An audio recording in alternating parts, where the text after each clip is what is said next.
Listen, I'm a father of a 5-year-old who's in school. I care deeply about gun violence, and I'm proud that the Republicans in Congress are very serious about ending gun violence.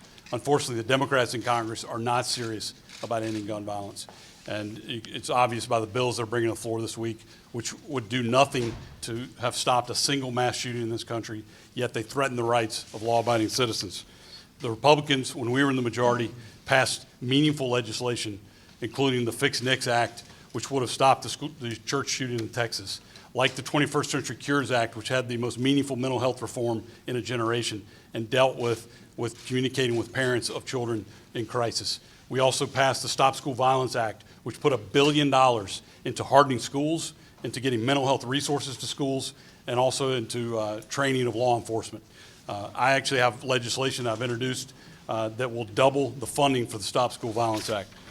The Democrats have rushed 2 bills to the floor, no regular order, no hearing time. They have allowed no meaningful input from Republicans, and these bills, again, would have not stopped a single mass shooting.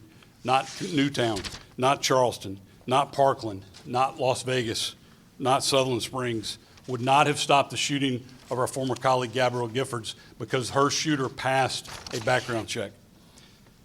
H.R. 8 fails to recognize the fact that every commercial gun sale in America requires a background check today. And H.R. 1446 creates delays for law-abiding citizens, could be indefinite, to acquire a weapon, and would not have closed the Charleston loophole. If you want to close the Charleston loophole, I direct you to Tom Rice's bill, H.R. 1518, which would, because the problem with the Charleston shooting was information sharing by law enforcement, and this bill allows that information sharing. Republicans have meaningful alternatives, and we have 6 bills that have been introduced last week and this week. We will be pushing to end gun violence. Our legislation would actually address this problem.